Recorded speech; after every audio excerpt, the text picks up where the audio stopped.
o título dessa mensagem que eu quero pregar para você hoje é Removendo os Fatores Limitantes da Fé.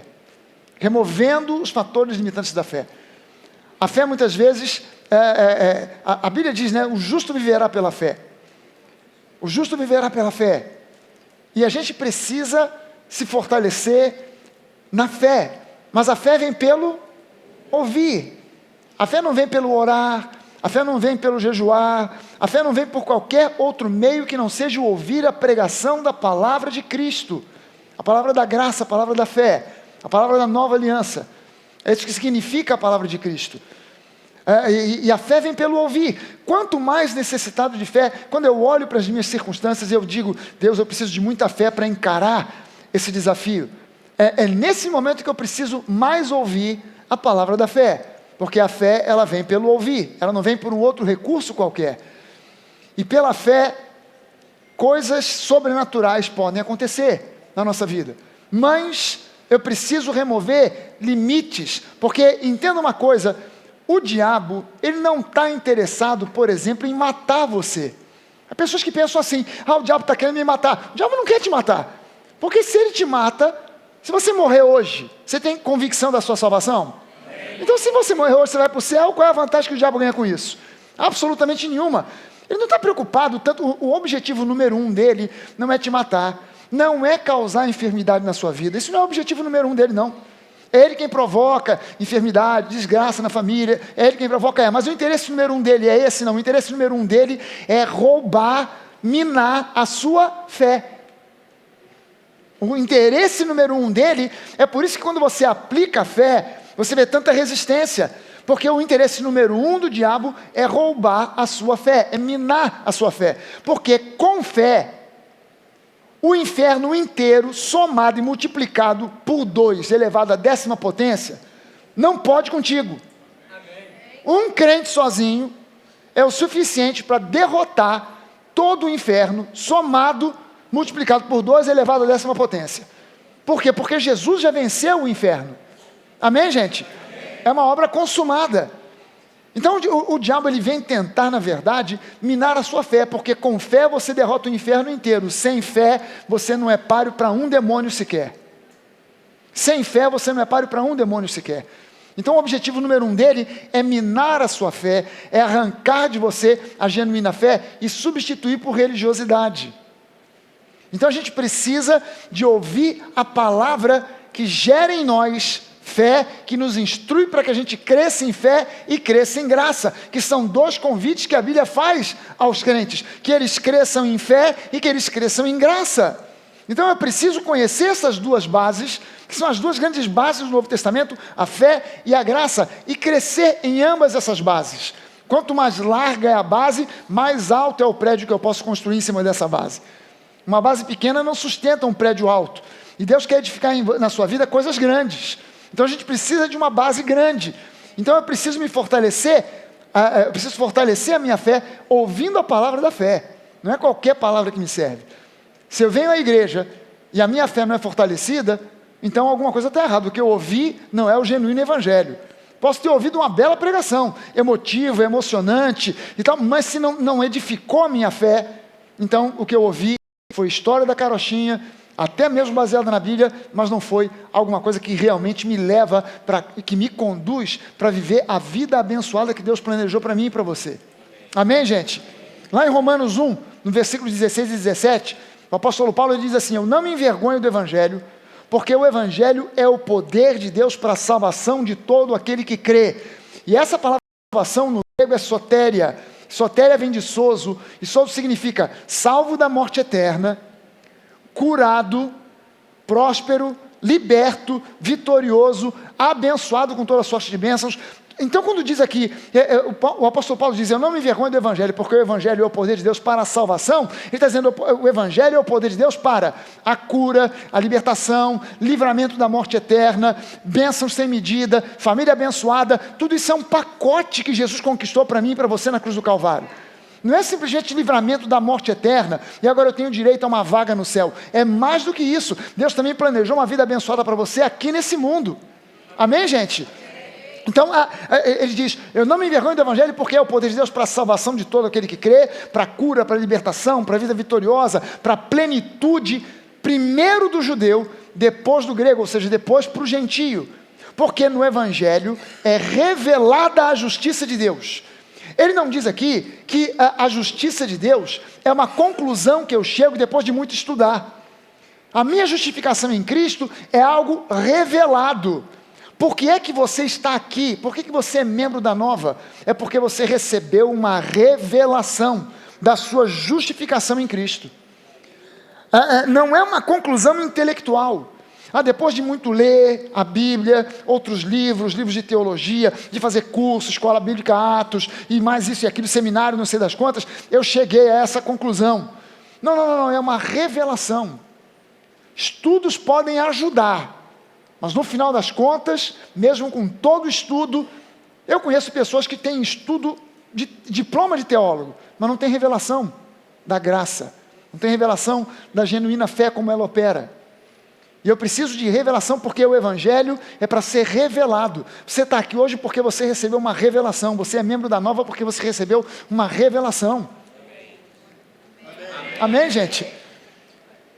O Evangelho, porque no Evangelho é revelada a justiça de Deus, uma justiça que do princípio ao fim, de uma ponta a outra, do início ao final, é pela fé. É pela fé. Acontece, é recebida pela fé. Conforme está escrito, o justo viverá pela fé. O justo viverá pela fé é uma frase que ela está embutido aí um princípio doutrinário. É o único princípio doutrinário bíblico que se repete na Bíblia 4 vezes. Uma vez no Antigo Testamento e 3 no Novo. Em Abacuque no Antigo Testamento, e no Novo Testamento em Romanos, em Gálatas e em Hebreus. No primeiro culto eu falei Efésios, não sei porquê, mas é em Romanos, Gálatas e em Hebreus. 4 vezes. Gente, se Deus fala uma coisa uma vez, já é importante pra caramba. Se Ele fala uma coisa 2 vezes, é bom você abrir os olhos. Se Ele fala 3 vezes, é bom você ficar esperto. Se Ele fala 4 vezes... Cara, é a única coisa, amor é importante, mas a Bíblia não fala amará o teu próximo como a ti mesmo 4 vezes, nem mesmo amarás o teu próximo como eu te amei, é o novo mandamento, não fala 4 vezes, mas fala 4 vezes o justo viverá pela fé. Então isso tem uma importância muito grande no entender de Deus, e é bom a gente compreender a mesma coisa, o justo viverá pela fé. O Evangelho nada mais é do que um conjunto de boas notícias. O termo, o nome, a palavra Evangelho significa boas novas ou boas notícias. E o Evangelho é um conjunto de boas notícias que revelam o caráter do nosso Deus, que revelam a sua boa vontade que foi derramada em graça sobre todo aquele que crê, que revela o seu poder e o seu amor por nós. E isso carece de revelação, porque sem revelação eu acabo achando que Deus é aquilo que Ele não é. E você vê gente muitas vezes falando sobre Deus, como se o conhecesse intimamente, e pelo que a pessoa fala, você percebe essa pessoa não tem a mínima ideia de quem Deus realmente é. É isso que você está passando na sua vida, meu irmão, uma aprovação que Deus colocou aí para testar a sua fé, é uma aprovação para você se aproximar mais de Deus. Essa pessoa não tem a mínima ideia de quem Deus realmente é. Conhece a Deus no mesmo nível que você e eu conhecemos o Brad Pitt. Quem aqui conhece o Brad Pitt? Peraí, quem conhece? Sabe de quem eu estou falando? Sabe quem é? Mas você sabe qual é o sorvete favorito dele? Se é de morango, de chocolate, de abacaxi? Não? Sabe qual é a cor favorita dele? Se é roxo, verde, preto, branco? Sabe qual é? Porque você conhece superficialmente. Você conhece aquela pessoa que aparece para a imprensa. As fotos, certas declarações, mas você não conhece o cara de sentar com ele, conversar e contar piada para ele, ouvir piada que ele conta. Você não tem intimidade com ele, você conhece superficialmente, né? E há pessoas que conhecem a Deus somente na superfície, mas não sentaram ainda para ouvir Deus contando piada, não sentaram para ouvir Deus num bate-papo informal, não conhece quem Deus realmente é, então falam besteiras a respeito de Deus. E nós precisamos conhecer Deus profundamente. E o Evangelho são as boas notícias. Não são más notícias, são boas notícias. Deus quer você próspero, isso é boa notícia. Deus quer você curado, isso é boa notícia. Deus quer você avançando na vida, isso é boa notícia. Deus quer que você tenha uma família abençoada, isso é boa notícia. Mas isso não é simples. Não, o pastor Fraga está querendo animar a gente. Você acha que eu estou aqui para animar você? Eu tenho cara de Silvio Santos? Ai, minha gente. Eu estou aqui para ser animador de plateia. Eu estou aqui para falar para você a verdade. E a verdade é, Deus tem planos de coisas boas para você. Mas eu preciso conhecer Deus pela perspectiva certa. E a perspectiva certa para conhecer Deus não é simplesmente conhecê-lo através da palavra, mas conhecê-lo através da palavra da nova aliança. Porque no Antigo Testamento, se você tentar conhecer quem Deus é pelo Antigo Testamento, vai dar ruim. Porque Deus se relacionava com o homem de um jeito no Antigo Testamento. Se relaciona com o mesmo homem de um jeito diferente na nova aliança. Na antiga aliança, ele se relacionava com o homem através da lei. Mas o fim da lei é Cristo. E agora ele se relaciona conosco pela graça. Sem a interface da lei. Com a lei, não tem como, por mais amoroso que Deus seja. João diz que Deus é amor. Ele define Deus assim. Mas, quando você tem a lei, o amor se submete à lei. Então, o amor não tem jeito de se expressar se a lei diz isso ou aquilo. Se eu sou um juiz e vou julgar um filho meu, que na prática seria impossível, por mais que eu ame o meu filho, eu teria que julgá-lo de acordo com a lei. Não posso olhar e dizer assim, não, ele matou, roubou, estuprou, mas é meu filho. Vou aliviar o lado dele. Eu tenho que julgá-lo de acordo com a lei. Isso vai doer o meu coração, isso vai ser terrível, mas eu vou ter que condenar o meu próprio filho a 30, 40, 50, 100 anos de prisão. E foi isso que aconteceu na cruz do Calvário. Deus, por mais que ele amasse a Jesus, como o nosso pecado, a nossa natureza pecaminosa foi colocada sobre ele, por causa da lei, Deus teve que condenar Jesus a sofrer aquilo que era para mim e para você. Ele assumiu o nosso lugar. E o salário do pecado é a morte. Então Deus foi segurando a onda desde Adão até Jesus. Era para todo mundo entre Adão e Jesus ter morrido por causa do pecado. Mas Deus foi segurando a onda, e eu estou dizendo para você o que a Bíblia diz, só que com outra linguagem. Que Deus reteve a sua ira durante esse período todo, por causa da visão e daquilo que ele sabia que Jesus viria para fazer. Então ele foi segurando, e em Jesus ele descarregou toda a ira contra o pecado em Jesus. Ele descarregou toda a ira que era para mim e para você em Jesus. Então agora eu tenho boas novas. Deus não está mais irado com você. Porque toda a ira que ele teria para mim e para você por causa do pecado foi derramada em Jesus, e eu já não tenho mais a natureza pecaminosa em mim, porque eu já recebi a Jesus como meu Senhor e Salvador, e eu tenho agora então a natureza do próprio Deus, Zoe. Amém? Se esse é o mesmo caso com você, dê aí um glória a Deus. Aleluia, desperta tu que dormes. A lei, ela é o mais excelente padrão de moralidade já conhecido pelo homem. Não tem dúvida. As leis de todos os países ocidentais que você conhece, e eu também, as leis dos países ocidentais, da Europa Ocidental, da França, da Itália, da Inglaterra, de todos os países da Europa Ocidental, da Suécia, da Noruega, da Dinamarca, todas as constituições desses países, dos Estados Unidos, do Brasil, todas essas constituições foram baseadas nos 10 mandamentos, na Bíblia, na palavra. Porque a lei, ela é o mais excelente padrão de moral conhecido pelo homem. Mas a lei não revela o amor, o poder, a graça e o perdão incondicional do nosso Deus. A lei não revela isso. Aliás, a lei não é para funcionar debaixo de revelação. A lei é para funcionar debaixo de obediência. A lei da lei é: manda quem pode, obedece quem tem juízo. Essa é a lei da lei. Manda quem pode, obedece quem tem juízo. Se você for a Israel e perguntar aos judeus praticantes do judaísmo, vem cá, o judaísmo é uma religião de fé ou de obediência? Eles vão dizer, não tem essa de fé. Você não precisa crer para obedecer, você tem que obedecer e acabou. Creia ou não creia, goste ou não goste, é para obedecer, acabou. Não tem essa de Deus dar uma direção, você simplesmente obedece, cegamente, só isso, é só isso. Mas no Novo Testamento, você carece de revelação. Essa é a grande diferença. Há pessoas ainda hoje tentando viver na nova aliança com base na obediência. Não posso viver na nova aliança com base na obediência. Eu tenho que viver na nova aliança com base na revelação de que a obediência já foi feita, cumprida por Jesus na cruz do Calvário. Ele foi obediente e é obediente até a morte e morte de cruz. Obediência na minha vida não é mais uma raiz, é um fruto. Amém, gente? Eu não me preocupo mais com a minha obediência. Seja obediente, vou fazer aqui uma pregação a sério sobre obediência. Não vou. Por quê? Porque a sua obediência hoje é algo secundário para Deus. Primário para Ele é a sua fé. Primário para Ele é a revelação que você tenha do amor de Deus, de quem Deus é, de quem você é em Cristo. Essas são as revelações essenciais. E a obediência vem a reboque. Não como algo essencial que eu faço para agradar a Deus. Amém, gente?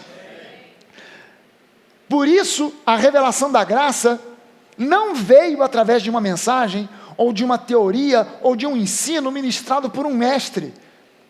Na maioria das religiões, o que você tem são meramente mestres, que ensinaram doutrinas, e por isso eu disse aqui, naquela série Transformados, que o que caracteriza as religiões são pessoas doutrinadas, mas o que caracteriza o cristianismo são pessoas transformadas.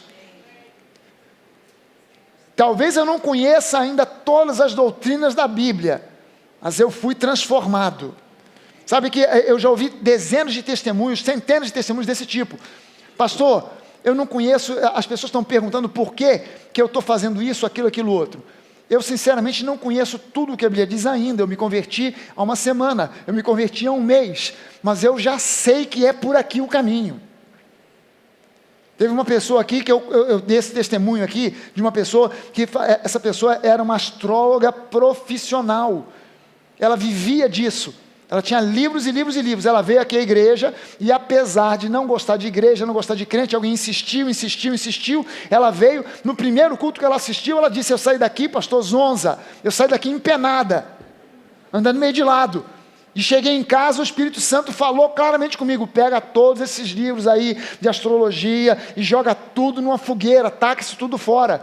E ela começou a telefonar para as pessoas para desmarcar as consultas para fazer mapa astral e adivinhar o futuro, etc e tal. Ela começou a telefonar e as pessoas perguntavam: mas por quê? Ela dizia: olha, eu não sei te explicar por quê, eu só sei que eu me converti, eu sei que agora o Espírito Santo está me mandando fazer isso, mas eu não sei dizer para você versículo bíblico, eu não sei dizer para você em que lugar da Bíblia está escrito isso, eu não sei. E ela veio me pedir orientação: pastor, onde é que está escrito isso? Porque eu não sei de nada, ninguém me falou nada, ninguém me orientou de nada, o Espírito Santo é que falou comigo, mas eu não conheço ainda a Bíblia direito, não conheço os versículos. Eu comecei a mostrar para ela estava me pedindo um livro que falasse sobre a visão bíblica da astrologia. Eu falei: vou te arrumar o livro, eu conheço um livro, eu tenho alguns livros sobre isso em inglês. Você sabe ler inglês? Não, então eu vou te dar em português, vou arrumar um livro em português para você, porque ela não sabe, mas de alguma forma já foi revelado a ela que a adivinhação de futuro não é para o crente. Por quê? Porque o justo viverá pela fé. Já preveram para mim, é daqui a uma semana, já estou sabendo, já foi revelado na bola de cristal, daqui a uma semana tem previsto uma viagem, mas eu não vou viajar. Por quê? Porque na bola de cristal, no mapa astral, disse para eu não viajar, porque se eu viajar o avião vai cair. Quer dizer que o avião vai cair se você entrar dentro do avião. Você que é o desgraçado que culpou daquele acidente acontecer. O justo viverá pela fé, não pelo mapa astral. O justo viverá pela fé. Não quero saber o que está no futuro, se amanhã vai dar certo, vai dar errado. Por quê? Porque eu preciso dar passos de fé. E passos de fé não se baseiam em previsões das estrelas. Estrela alguma tem força para prever o teu futuro, ou para determinar o teu futuro. Quem determina o teu futuro é Deus. Amém? Aleluia. Também não vem através de um anjo, de um profeta, mas através do próprio Senhor Jesus, que é a graça feita em carne e osso. E quando você começa a entender o processo de revelação, processo de operação da graça, olha só como é que a graça opera. Jesus, ele fazia as coisas da prática para a teoria, porque a fé é prática. A fé não pode ser simplesmente teórica. Então Jesus ensinava a fé da prática para a teoria. Você imagina só o seguinte: se Jesus chega para os discípulos e diz: vamos ter aqui a nossa aula de fé. Então eu digo para vocês o seguinte: se vocês disserem, está vendo aquele monte ali? Se vocês disserem ao monte: ergue-te, lança-te no mar, e você não duvidar no seu coração, aquilo que você disser é o que vai acontecer. Eu garanto para você que ia ter alguns daqueles discípulos que iam se levantar e iam dizer assim: Jesus, desculpa, mas você pirou. Você pirou de vez, desculpa, mas isso aí, agora você extrapolou demais, um abraço, tchau, fui. Eu garanto para você. Garanto para você. Por outras coisas que Jesus disse, a Bíblia diz que muitos se retiraram e já não seguiam mais a Jesus, por certas coisas que ele falou. Imagina se ele dá um ensino desse. Mas Jesus fez o contrário. Ele foi da prática para a teoria. Ele vem com os discípulos, está andando, passou por uma figueira, olhou e falou assim: ué, não tem fruto aí não? Não gostei. Eu queria fruto. Não tem fruto na figueira? Você vai secar. Eu estou te amaldiçoando e ninguém mais vai comer fruto de você, nunca mais. Os discípulos, a Bíblia diz que os discípulos só ficaram olhando. Por quê? Porque certamente Pedro, que era o cara que estava sempre na frente, vendo com os discípulos, de repente ele viu Jesus batendo um papo com uma árvore. Alguém já conversou com uma árvore aqui alguma vez? Está Jesus conversando com uma árvore. Pedro deve ter parado e falou assim: gente, os outros 11, o que foi, Pedro? Jesus está batendo um papo com uma árvore, gente. É porque o cara está muito estressado. É muita pressão. É muita gente para ser curada. Viagem daqui para lá, de lá para cá. E Jesus já deve poucas horas de sono. Ele já deve estar estressado. Está chamando o urubu de meu louro, jacaré de meu tio. E está conversando com uma árvore. Então, mas se ele tiver uma boa noite de sono, vai passar. Porque ele precisa de descansar. Legal, eles foram adiante. A Bíblia diz que eles dormiram uma noite de sono. E no dia seguinte, Jesus passou pelo mesmo lugar. Aí ele passa e nem fala nada. Só deve ter dado uma olhada para a árvore assim. E Pedro, que vinha atrás, olhou e... Ih, Jesus! Para aí, olha aí, galera, aquela árvore que Jesus conversou ontem, que ele amaldiçoou, secou desde a raiz. Jesus, ensina para nós alguma coisa a respeito da fé e da oração, porque nós, como judeus, oramos pelo menos no mínimo 3 vezes por dia, mas a nossa oração é burocrática, a nossa oração é ritualística e não tem os resultados que você tem. Então ensina para a gente alguma coisa. Aí Jesus, agora que vocês viram como é que funciona a prática, eu vou dar a teoria. Eu digo para vocês que vocês tenham fé em Deus, e no original você pode traduzir, tenham a mesma qualidade de fé que Deus tem, porque se vocês crerem e disserem para aquele monte, ainda que vocês tenham uma fé do tamanho de um grão de mostarda, uma fé pequenina como um grão de mostarda, se vocês disserem para aquele monte ali, ergue-te, lança-te no mar, e não duvidarem no seu coração, aquilo que vocês tiverem dito é o que vocês vão receber. Agora ficava mais fácil de crer, porque eles viram Jesus primeiro praticar a fé, para depois ensinar a teoria. Se ele ensinasse a teoria primeiro, Jesus, você está maluco? Como é que eu vou falar para o mar? Levanta aí, vai para um monte de pedra, um negócio gigantesco com toneladas e toneladas, dentro d'água. Pirou, está doido. Mas Jesus foi ao contrário. Jesus foi ao contrário. Primeiro ele fez a prática, para depois ensinar como é que a fé funciona, como é que a fé opera. Agora veja só em Mateus capítulo 9, nos versículos 28 a 30. Saindo Jesus dali, 2 cegos o seguiram, clamando: Filho de Davi, tem misericórdia de nós. Entrando Jesus em casa, os cegos se aproximaram e ele lhes perguntou. Agora Jesus vai fazer a pergunta que é crucial para você entender todo o resto que eu vou falar até o final dessa pregação. Essa é a pergunta crucial. Jesus pergunta para os caras o seguinte: vocês creem que eu sou capaz de fazer isso? Olha só a pergunta que Jesus faz. Vocês creem que eu sou capaz de fazer isso? Por que essa pergunta ela foi crucial? Jesus tinha capacidade para fazer isso. O que Jesus ali estava querendo saber é se eles criam nessa capacidade. Vocês creem que eu sou capaz de fazer isso? E eles responderam: sim, Senhor. Mas até mesmo diante da resposta do sim, Jesus diz assim: então Jesus, tocando nos olhos deles, disse: que lhes seja feito segundo a fé que vocês têm. Ele não disse, então seja feito segundo o meu poder. Então seja feito segundo a minha fé. Eu tenho muita fé em mim. Então seja feito segundo a minha fé. Seja feito segundo o meu poder. Não, não. Porque alguém poderia dizer sim, só da boca para fora. Uma série de respostas poderiam ser dadas. Quando ele pergunta, mas vocês creem que eu posso fazer isso aí? A resposta deles podia ser o seguinte: Jesus, crer a gente não crê, mas não custa vir. Porque um monte de gente falou para nós que você fez e aconteceu, que já viram milagre para lá e milagre para cá. Então a gente veio. Porque o máximo que pode acontecer é a gente chegar aqui cego e sair sem enxergar. Mas não custa nada, né? Ora aí, vamos ver o que bicho dá. Podia ser essa a resposta, não podia? Seja feito então segundo a sua fé, segundo aquilo que você diz que crê. Vamos ver se você crê mesmo. Receba isso segundo a sua fé. Ou então eles podiam chegar e dizer, Jesus, realmente a gente não crê não. Mas o que você pode fazer por nós? Jesus ia dizer, ok, vocês querem o quê? Então um pato de bengala branca? Toma uma para você, outra para você, e vão embora. O que vocês creem? O que vocês creem? E eles, não, nós queremos, você pode. Então seja feito segundo a sua fé e não segundo o meu poder. Mas era isso que ele poderia dizer, não é? Seja feito segundo o meu poder, então, pum, voltem a enxergar. Mas ele disse, seja feita segundo a sua fé. E a visão deles foi restaurada. Então Jesus os advertiu severamente. Cuidem para que ninguém saiba disso. Jesus, interessantemente, ele aplicava o anti-marketing.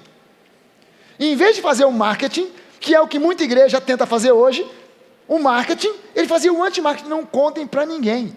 Mas a tendência da carne é fazer o marketing. Você imagina o seguinte, se eu recebesse aqui um cego, e diante da igreja eu oro pelo cego, o cego volta a enxergar, eu ia fechar a porta da igreja, não ia deixar o cego ir embora. Eu ia botar ele em cima dessa plataforma aqui durante pelo menos 1 ano e meio, dando testemunho para todo mundo.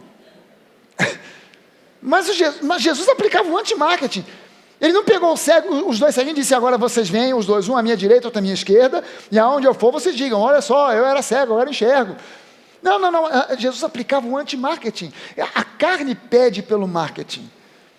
Sabe, aqui na igreja, nunca tive um testemunho de um cego que tenha voltado a enxergar. Mas a gente já teve aqui morto que ressuscitou. Mas eu nunca saí divulgando para ninguém. Gente, aqui na igreja, tivemos um milagre maravilhoso. Um morto ressuscitou. Aleluia. Oramos pelo morto e o morto ressuscitou. Aleluia. Nunca demos esse testemunho. Por quê? Porque se você vai agora se converter ou vai edificar a sua fé com base no morto que ressuscitou, sua fé tem que se embasar na palavra. Não no testemunho de A ou B. Foi curado disso. Testemunhos são muito bons, ajudam um bocado a nossa fé, mas o essencial não é o testemunho do morto que ressuscitou. O essencial é, Deus disse, então eu creio. Deus disse, então eu creio. Você dá uma olhada só. Se você olhar isso aqui, faça a seguinte pergunta. E essa pergunta é feita pelo apóstolo Paulo, lá nas epístolas. Quantos cegos haviam em Jerusalém, na época que Jesus passou por lá? Quantos deles foram curados? Eu garanto para você que nem todos os cegos de Jerusalém foram curados. Mas Jesus teria poder para isso? Sim, mas todos foram? Não, alguns que a Bíblia cita. Alguns que a Bíblia cita. Quem foram as pessoas que foram curadas? Foram aquelas que receberam uma revelação. Jesus é muito mais do que um curador. Jesus é muito mais do que um fazedor de milagres. Jesus é muito mais do que um profeta. Ele é o Filho do Deus vivo, Ele é o Messias. Você crê que eu posso? Eu creio. Então está fechado. Faça-se segundo a sua fé. Aleluia. Vamos falar um pouquinho sobre remoção de limites da fé. Porque a fé pode ser limitada, porque o diabo vai tentar sempre tirar de você a sua fé. E se ele não conseguir arrancar de vez toda a fé que você tem, ele vai tentar colocar barreiras à sua fé. Como é que o diabo coloca barreiras à sua fé? Você tem um objetivo, você está pedindo por alguma coisa a Deus, e aí de repente pinta a primeira oportunidade do problema resolver, o problema não resolve, o diabo impede. Você pinta a segunda oportunidade do problema se resolver, o problema não resolve, e aí você começa a desanimar, você começa a murchar, e na verdade Deus tem um plano para que aquela bênção se concretize. Há quanto tempo nós estamos correndo atrás de um lugar maior do que esse aqui? Só Deus sabe há quanto tempo. Mas já pintaram algumas oportunidades. Na hora de fechar, rói a corda, não acontece, não vai. Aí qual é a tendência da carne? Ah, Deus, parecia que era já nosso, já estávamos tomando posse, o ribalta é nosso. Na última hora, roeram a corda, não foi, não rolou. E a gente vendo outras igrejas, que começaram depois de nós, tendo as suas oportunidades, aparecendo terreno, conquistando, indo para frente. Deus, o Senhor nos abandonou? O que houve? A tendência da carne é essa. A gente teve que brigar contra sentimentos, contra pensamentos, para dizer, Deus tem o melhor para nós. Se não foi ali, é porque Deus tem melhor. Se não foi lá, Deus tem melhor. Se não for nesse lugar amanhã, a gente está indo para fechar tudo. Se não for, se não fechar, é porque Deus tem coisa melhor. Eu tenho certeza que vai fechar. Eu tenho certeza que a gente vai fechar. Mas se não fechar, é porque Deus tem coisa melhor para nós. Deus não vai permitir que você fique com o medíocre. Deus não vai permitir que você fique com algo que está aquém daquilo que Ele planejou para você. Mas você precisa focar a sua fé no melhor de Deus para a sua vida. E não desanimar no meio do caminho por causa de barreiras que o diabo coloca para tentar limitar a sua fé. Olha só o que diz Salmo 78. O Salmo 78, ele é um salmo que Davi começa a explicar tudo aquilo, o que aconteceu, desde que o povo de Israel saiu do cativeiro do Egito. Então ele vem descrevendo os episódios e os milagres que Deus fez. Deus abriu o mar, Deus convenceu Faraó de forma extraordinária, realizou milagres no Egito, água transformada em sangue, as pragas que vieram e tal, até que o povo saiu com mão poderosa, saíram carregando riquezas, não era para sair carregando nada, mas o próprio povo do Egito entregou ouro, prata, bronze, coisas preciosas, pedras preciosas, eles saíram dali, Deus abriu o mar, no meio do caminho eles sentiram fome, Deus mandou o maná do céu, eles queriam carne, Deus mandou codornizes, eles sentiram sede, Deus fendeu a rocha, e da rocha fluíram rios de água. Não foi um pocinho que Deus abriu, não. Deus rachou a pedra e dali brotou uma cachoeira de água, e é isso que fala o Salmo 48, vieram águas em borbotões, veio água da rocha em forma de rios, claro, porque para matar a sede de 5 milhões de pessoas, 2 a 5 milhões de pessoas, que não podia ser um pocinho, tinha que ser água fluindo para valer como um rio. E Deus abriu um rio ali no meio do deserto, o povo bebeu, mas aí quando chega aqui no versículo 41, diz aqui que repetidas vezes puseram Deus à prova, irritaram o Santo de Israel, irritaram a Deus, não se lembravam da sua mão poderosa, do dia em que os redimiu do opressor. Quer dizer, você pensa que é só o brasileiro que tem memória curta? O brasileiro tem memória curta. Por isso que ele vota errado, por isso que ele faz errado, por isso que ele vai não sei o que errado, porque ele tem memória curta. Mas não é só o brasileiro que tem, não. Todo mundo tem memória curta. E o povo de Israel também. Mal tinham saído de um milagre, já estavam reclamando. Mal tinham visto Deus abrir o mar, e já estavam reclamando, murmurando. E aí o profeta Davi, o salmista, diz aqui, eles irritaram o Santo de Israel. Mas essa palavra irritar, no hebraico, é tavha. Tavha pode ser traduzido também como limitar. Tavá pode ser traduzido como agravar, chatear, aborrecer, irritar, mas também como limitar. Se você colocar essa opção de tradução dentro do Salmo 48, Salmo 78, o texto ficaria assim: repetidas vezes puseram Deus à prova, limitaram o Santo de Israel. Limitaram o Santo de Israel. Aí eu te pergunto o seguinte: como é que alguém pode limitar Deus? No inglês, na King James, na New King James, eles preferiram traduzir como limitaram o Santo de Israel. Vez após vez, again and again, they tempted God and limited the Holy One of Israel. Quer dizer, vez após vez, eles tentaram a Deus e limitaram o Santo de Israel. Agora, como é que Deus pode ser limitado? Se Deus é ilimitado. Um exemplo de como o povo limitou a Deus, aquele povo que saiu do Egito. em Números 14, mostra como é que eles limitaram a Deus. É um dos exemplos bíblicos.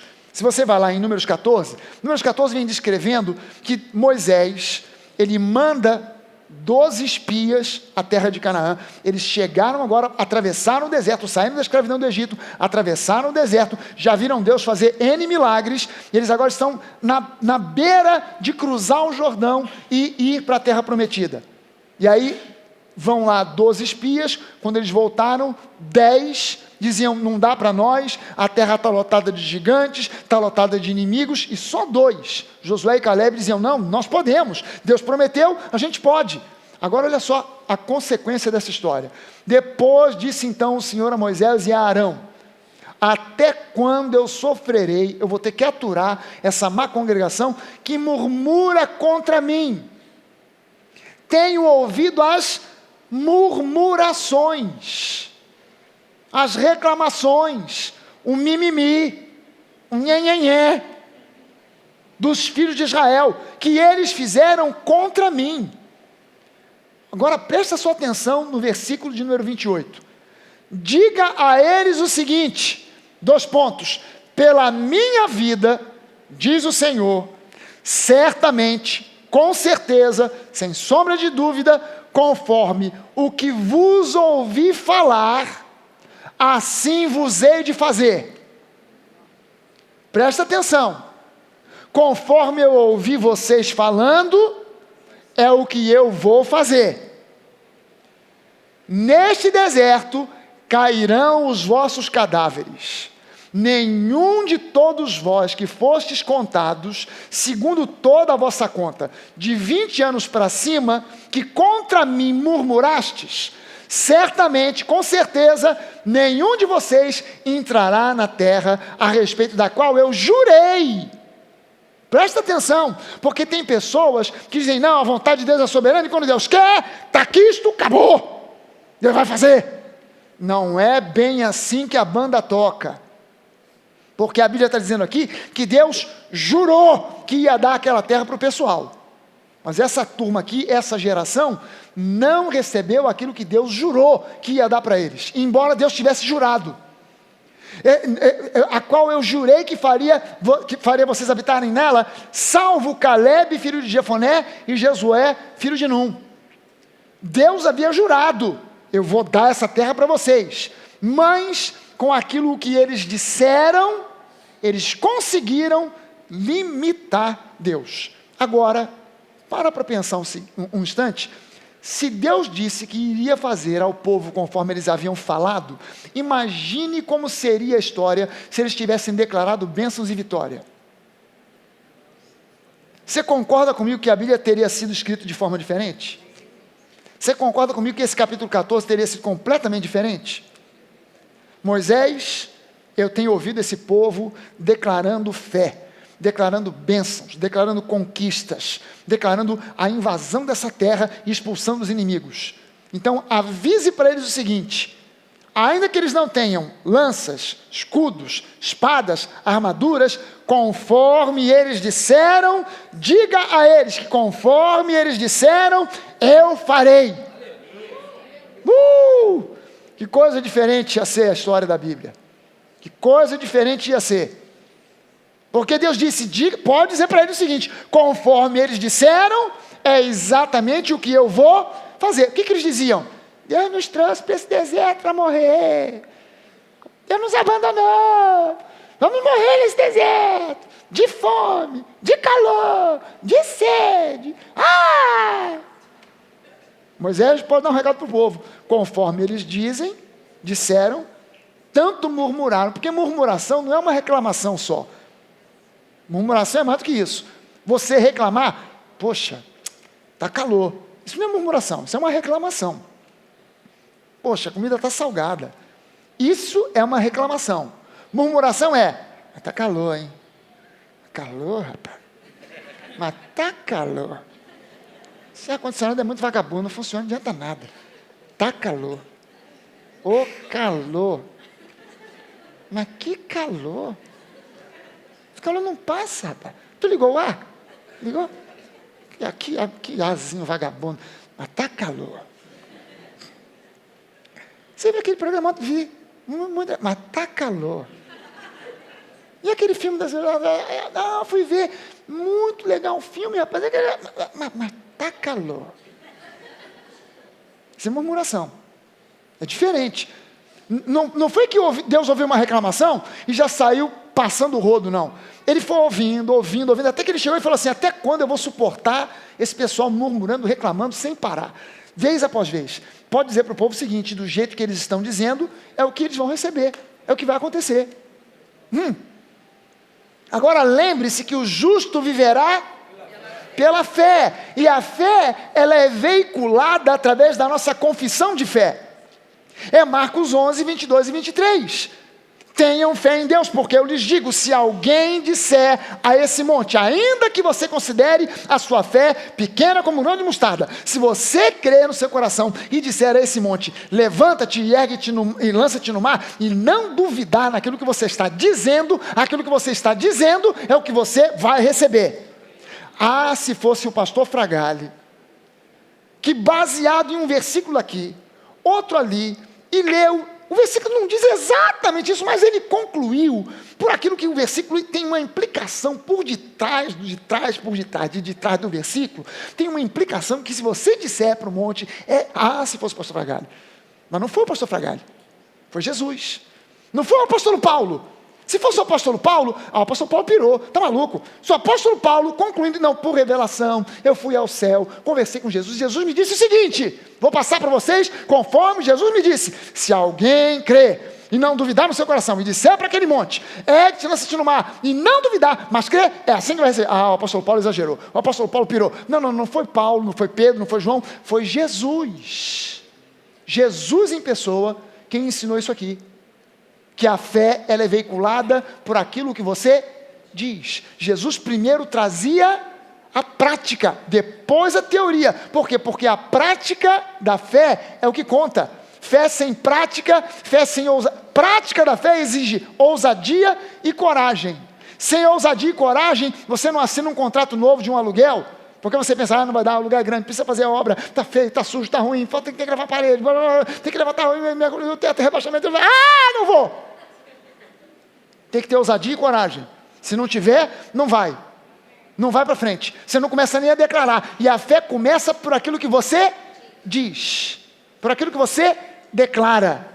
A fé se veicula através disso, porque, em verdade eu vos digo, se você disser a esse monte, Jesus não disse se você orar a respeito do monte, se você jejuar a respeito do monte, se você se humilhar diante do monte, se curvar, monte, não, se você falar com o monte, você disser ao monte, ergue-te, lança-te no mar, enfermidade, saia em nome de Jesus, problema financeiro, teus dias acabaram, pode sair em nome de Jesus. Se você não diz e não mantém firme essa confissão de fé, o monte vai continuar lá olhando para a sua cara, e você olhando para a cara dele. É preciso manter firme a confissão de fé. Jesus primeiro curou os enfermos, primeiro expulsou demônios, depois ele pegou os discípulos, 70 deles, e mandou 2 a 2. Agora vocês vão e façam como vocês viram eu fazer. Entrem nas casas, se vocês impuserem as mãos sobre os enfermos, eles serão curados. Se vocês expulsarem os demônios, eles vão sair. Se Jesus primeiro dissesse, vão aí 2 a 2, impõe as mãos sobre os enfermos, eles serão curados, expulsa os demônios. Pô, Jesus, como é que faz isso? Eu vou ensinar para vocês. Vocês dizem assim, sai!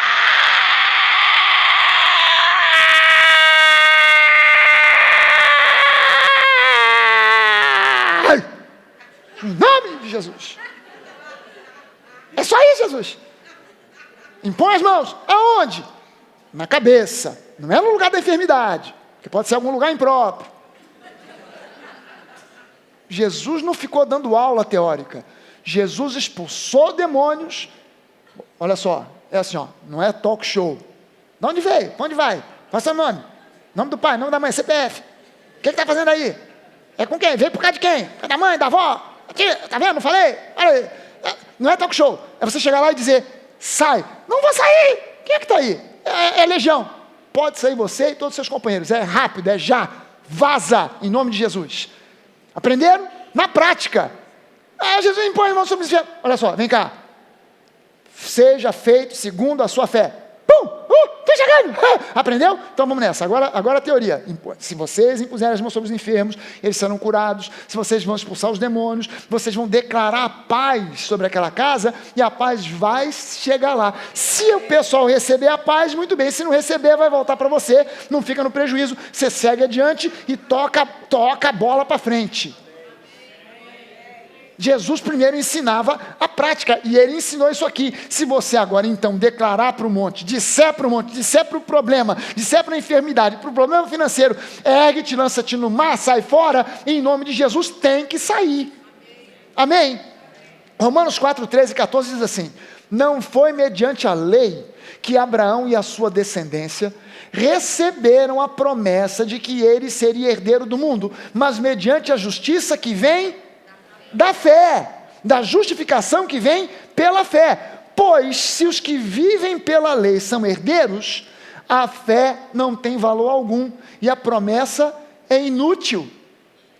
Agora no capítulo 3, versículos 19 e 20, ele diz o seguinte: nós sabemos que tudo que a lei diz, o diz àqueles que estão debaixo dela, para que toda a boca se cale e todo o mundo esteja sob o juízo de Deus. Portanto, ninguém será declarado justo diante dele, diante de Deus, baseando-se na obediência à lei. Pois é mediante a lei que nos tornamos plenamente conscientes do pecado. Ou seja, a consciência do pecado, que se baseia na lei e não na graça, bloqueia a fé. A consciência do pecado, eu sou um pobre, miserável, pecador, salvo pela graça. Isso é um bloqueio para a fé, é um fator limitante para a fé. Quando eu começo a desenvolver, ou eu permaneço na consciência do pecado, isso bloqueia a fé. Por quê? Porque ela não se baseia na graça, mas na lei. A lei não depende de fé, a lei só depende de obediência. A graça depende não de obediência, mas de fé. São duas situações que funcionam e operam de modo completamente diferente uma da outra. A lei não precisa de fé alguma, só de pura e cega obediência. A graça não importa a obediência cega. O que agrada a Deus não é obediência cega. O que agrada a Deus é fé, porque sem fé é impossível agradar a Deus. O que importa, a consciência do pecado, ela bloqueia a fé, enquanto que a consciência da justiça, que se baseia na graça e não na lei, libera a fé. Libera a fé. Por que a graça libera, a consciência da justiça libera a fé? Porque já não sou eu quem vive, é Cristo que vive em mim. A enfermidade está saindo não é porque eu mereço, é porque Jesus conquistou isso para mim. Então eu creio nisso. Eu não estou crendo no meu poder, na minha força, na minha justiça, porque eu sou demais, porque eu jejuo, porque eu não erro, porque eu sou... Não, eu não confio nisso. Maldito o homem que confia no homem. Eu não estou confiando em mim, na minha força, na minha capacidade, nem sequer eu estou confiando na minha fé, eu estou confiando em Jesus. Amém? Porque Ele é o centro de todas as coisas. A consciência da justiça é o que libera a fé, ao contrário da consciência do pecado. Se a consciência da justiça libera a fé, e com isso ela remove os limites e dá pleno espaço para a ação de Deus. A consciência da justiça é o que libera a fé e dá pleno espaço para a ação de Deus, enquanto que a consciência do pecado, que é estimulada pelo legalismo, ela bloqueia a fé e acaba por limitar a ação de Deus. Acaba por limitar a ação de Deus. Deus faz prosperar? Faz. Quando? Quando Ele quer. Quem Ele quer. Deus cura? Cura. Quando? Quando Ele quer. A quem Ele quer. Então um Ele cura e o outro Ele mata. A um Ele faz prosperar, a outro Ele dá uma miséria completa e total, porque Ele conhece o coração, e Ele sabe que se aquela pessoa prosperar, o dinheiro vai se tornar o Deus dela, então Ele já não dá prosperidade, Ele deixa ela na miséria, que é para ver se salva a pessoa. Meu irmão, quem tem esse espírito de miséria, é um espírito de ganância. Esse espírito não coaduna com o Espírito de Deus. Quando o Espírito de Deus está em nós, Deus pode nos dar prosperidade à vontade, porque o Espírito de Deus em nós nos faz pessoas generosas. quem ainda é crente, quem já é crente e ainda é uma pessoa mão de vaca, famoso mão de vaca, pão duro, essa pessoa ainda está dominada pela consciência do pecado. Quando você é dominado pela consciência da justiça, fatalmente você se torna uma pessoa generosa, porque o Espírito de Deus em nós faz em nós as obras dele. E até onde eu conheço e saiba, Deus é um Deus generoso, generoso a ponto de dar o seu próprio Filho, para que todo aquele que nele crê não pereça, mas tenha vida eterna. Se Deus não fosse generoso, Ele mandava um profeta, com uma mensagem, com um recado. Ele não mandou um profeta com um recado, com uma mensagem, Ele mandou o seu próprio Filho. Seu próprio Filho, por quê? Porque Deus é um Deus generoso.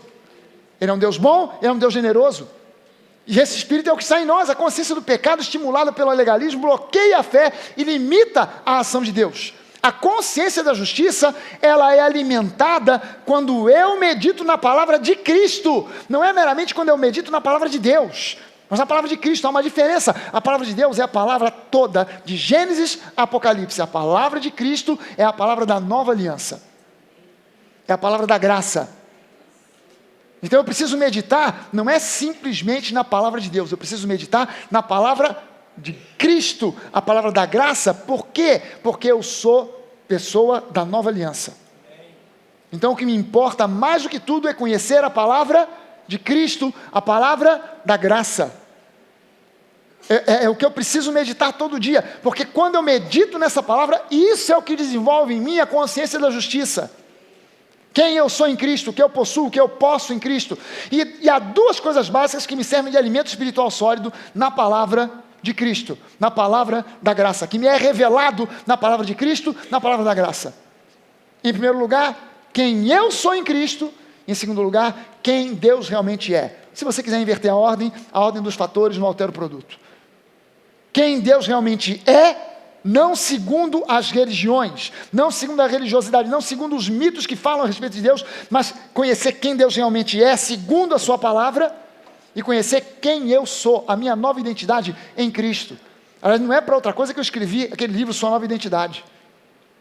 Não é para outra coisa, é para você conhecer a sua nova identidade em Cristo. Quem você realmente é. Quem realmente é Deus. Eu não vou dissertar sobre isso aqui, porque isso exigiria uma série, que eu já preguei inclusive aqui, mas deixa eu falar algumas coisas para vocês que são essenciais de você entender sobre quem Deus realmente é. Em primeiro lugar, Deus é amor. João, quando descreve Deus, ele o faz de uma forma extremamente simples. Deus é amor, ponto final. Em segundo lugar, Deus é bom. Amém. Essa é a natureza de Deus revelada na graça.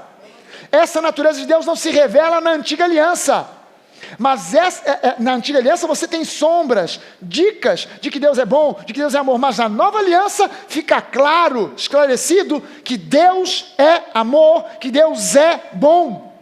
Amém, gente? Em terceiro lugar, Deus é Pai.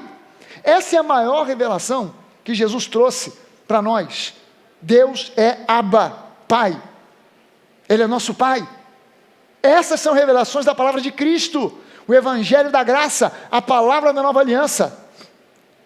Quem eu sou em Cristo? É o outro alimento que eu preciso receber diariamente. Quem eu sou, a minha nova identidade em Cristo. Presta sua atenção numa coisa, aquilo que eu penso sobre mim mesmo, deveria ser traduzido como eu acho. Eu acho. As pessoas afirmam com toda a categoria, eu sou assim. Não, você acha que você é assim ou assado. Aquilo que Deus pensa a meu respeito, isso sim deveria ser traduzido como aquilo que Deus estabeleceu e sabe. Amém. Aquilo que eu penso a meu respeito, deveria ser traduzido como eu acho. Aquilo que Deus pensa a meu respeito, deveria ser traduzido como aquilo que Deus estabeleceu e sabe. Deus sabe quem eu realmente sou. Amém? Amém? Eu não me conheço tão bem quanto Deus me conhece. Você não se conhece tão bem. Ah, mas e o meu terapeuta? Não conhece tão bem quanto Deus. Ele não te conhece tão bem quanto Deus. Deus conhece o fundo do seu coração, cada célula, cada pensamento da sua mente, Deus conhece. Deus sabe. Seu terapeuta não sabe quantos fios de cabelo você perdeu ao longo dos últimos 10 anos. Deus sabe.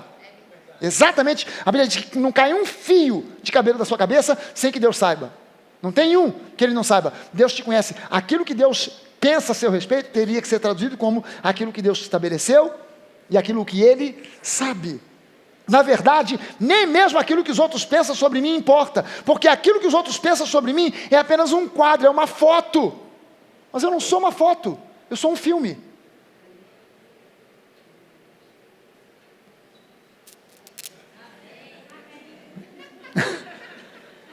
Quem já teve a oportunidade de assistir um filme daqueles que você, no início do filme, você começa a ver a trama se desenrolando e você já na metade do filme começa a dizer, já estou entendendo como é que isso vai acabar. O culpado é aquele ali, ó. Se juntou com aquela, está na cadeia, é ele. E de repente, quando está chegando no finalzinho do filme, tem uma guinada e o final é surpreendente, é completamente diferente do que você estava pensando. Já assistiu algum filme assim? Aliás, todo filme bom é assim, né? O cara já escreve o roteiro, eu já raciocinei ao contrário, quando eu começo a olhar, eu falo assim, não é esse cara não, porque tudo está dizendo que é ele. Mas eu tenho certeza que esse filme vai dar uma guinada. Aí, de implicância, o cara termina o filme e é aquele mesmo que você está dizendo que não era. Porque o que o roteirista quer? Ele quer te surpreender. A sua vida não é uma foto, a sua vida é um filme. Por quê? Porque você pode mudar. E com certeza você já mudou um bocado. Aquilo que eu fui não é aquilo que eu sou hoje. Amém, gente? Por mais que alguém olhe para as minhas fotos antigas e diga, pastor, o senhor não mudou nada. É um menino ainda. Olha só para isso. Continua do mesmo jeito. Você sabe que a minha irmã, ela sempre olhou para mim e dizia assim, mas você ainda vai ter barriga. Aí eu dizia, mas não vou. É só você casar. Casei. Cadê a barriga? Não tá. Aí ela dizia assim, não, mas depois dos 50, vai vir. Estou esperando, já passei dos 50. Ah não, mas agora espera só, passar dos 60. Ela está sempre esperando que a barriga chegue. Aí ela olha para as fotos antigas e fala, caramba, você aos 20 anos não tinha barriga, agora aos 60 também não tem. Mas por dentro eu já mudei pra caramba. Quantos aqui podem dizer, pastor, talvez por fora, talvez eu nem tenha mudado tanto assim, mas por dentro, Porque você não é uma foto, você é um filme, em produção, em andamento. E o roteirista desse filme é Deus. Amém? Ninguém está fadado a ficar amarrado a uma personalidade imutável. Ninguém. As pessoas pensam, não, fulano nasceu assim, ele é assim mesmo, não tem jeito. Não, ninguém está fadado a isso. Porque Deus pode transformar a água em vinho. Deus pode mudar você da água para o vinho. O que os outros pensam a meu respeito, ou seja, a foto que eles têm, em muitos casos, é apenas um quadro daquilo que eu era. Uma foto de quem eu fui, e não um retrato daquilo que eu sou agora. Então nem me importa o que os outros pensam. O apóstolo Paulo diz isso. Eu não julgo a ninguém e não sequer eu julgo a mim mesmo. Não me importa que os outros me julguem e nem eu mesmo julgo a mim, porque só um me julga, que é Deus. O apóstolo Paulo diz isso. Por quê? Porque eu não sou uma foto, eu sou um filme. E quando eu permito que a minha autoimagem se baseie na velha foto de quem eu fui no passado, eu acabo me prendendo àquela imagem e manifestando no presente aquilo que já devia ter passado. Sabe que teve uma pessoa aqui na igreja, cara que tem um testemunho fantástico. Amo demais esse cara. O cara chegou para mim aqui há muito tempo atrás, algum tempo atrás, quando ele chegou aqui na igreja, ele já estava vindo de uma outra igreja. E ele chegou para mim para dizer, pastor, na outra igreja onde eu estava, eu queria saber se o senhor tem aqui esse programa, porque na outra igreja onde eu estava, tinha um programa dos alcoólicos anônimos e dos narcóticos anônimos. E ele usou um termo que eu tenho horror. Eu sou um adicto. Esse termo, aportuguesaram isso do inglês. No inglês, addicted é viciado. Aí, como a palavra viciado é muito chocante, então, politicamente correto, rejeitou essa palavra e botou adicto.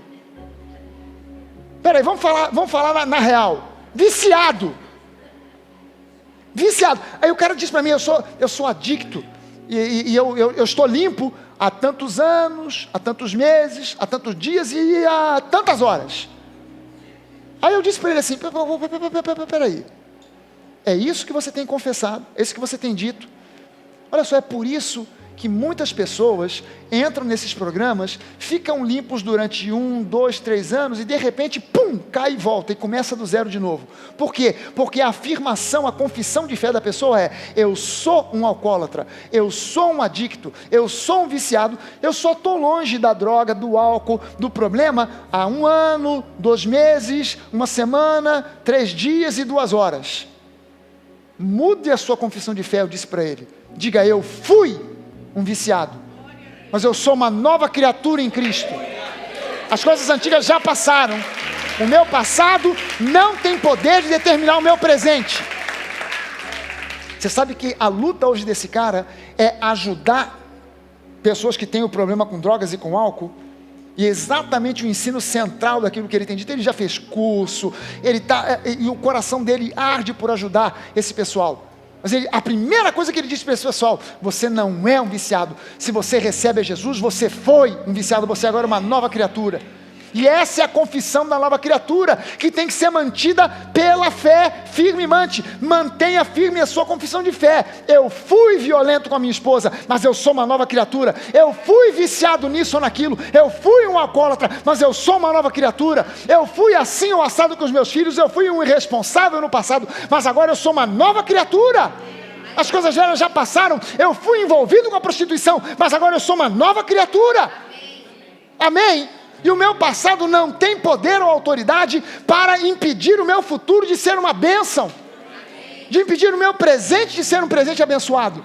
Mas eu preciso manter firme essa confissão de fé. Provérbios 23, 6 e 7 diz assim: não comas o pão do invejoso, nem cobices os seus delicados manjares, porque como imagina em sua alma, assim ele é. Imaginar é pensar em imagens. Imaginação nada mais é do que um pensamento, aonde eu imagino, eu faço uma imagem. Imagine agora você numa ilha paradisíaca, com um sol de verão, com ondas deliciosas, a água maravilhosa, aquela água azul piscina, e você nadando descostas naquela água do mar do Caribe. Você começa a imaginar um cenário que você já viu em algum lugar, em alguma foto, ou você já esteve lá, e você começa a reviver aquela imagem que você tem na cabeça. Você começa a formar uma imagem. A fé começa com uma imagem que eu vejo. Eu me vejo curado, eu me vejo próspero, eu me vejo sadio, então eu declaro aquilo que eu vejo na minha alma, porque como ele se imagina na sua alma, no seu pensamento, na sua mente, assim ele é. Como você se vê, é como você é. Você se vê velho, corcunda, acabado, assim você é, assim você vai acabar sendo. Você vai chegar lá, porque é assim que você se vê. Se você se vê sem barriga, inteiro, fazendo nova fitness, correndo na beira da praia, você se vê primeiro, depois você vai correr. Mas você mantém firme a sua confissão de fé. Eu já fui curado. A minha família é uma bênção. Pastor, mas lá em casa está pegando fogo. O marido bate na mulher, a mulher bate no marido, os dois batem nos filhos, o filho bate no cachorro, o cachorro morde todo mundo. Mas você mantém firme a sua confissão de fé. Você mantém firme a sua confissão de fé. Você mantém firme aquilo que Deus já disse, porque como você imagina na sua alma, é isso que vai acabar se manifestando na sua boca. É isso que vai acabar saindo da sua boca. É necessário aprendermos a usar a palavra de Cristo como um espelho. Eu preciso olhar para a palavra e ver Jesus, e nele me espelhar, porque segundo ele é, eu sou nesse mundo. 1 João 4,17 diz lá, porque segundo ele é, nós somos nesse mundo. Então eu preciso me espelhar nele, e dizer que eu sou aquilo que ele é. Amém? Diga assim, fica de pé, levante uma das suas mãos e diga isso: eu sou uma nova criatura em Cristo. Diga isso: eu tudo posso naquele que me fortalece. Diga mais, diga nada, absolutamente nada produzido no inferno contra mim poderá prevalecer. profeta Isaías diz isso: arma alguma forjada contra vocês prosperará. Então eu mantenho firme essa confissão de fé. Nada, absolutamente nada forjado, produzido no inferno contra mim, pode prevalecer. Aleluia! Diga: eu sou mais que vencedor. Porque toda vitória que eu necessito para qualquer setor da minha vida já foi conquistada para mim por Jesus na cruz do Calvário há mais de 2000 anos atrás. Aleluia! Aleluia!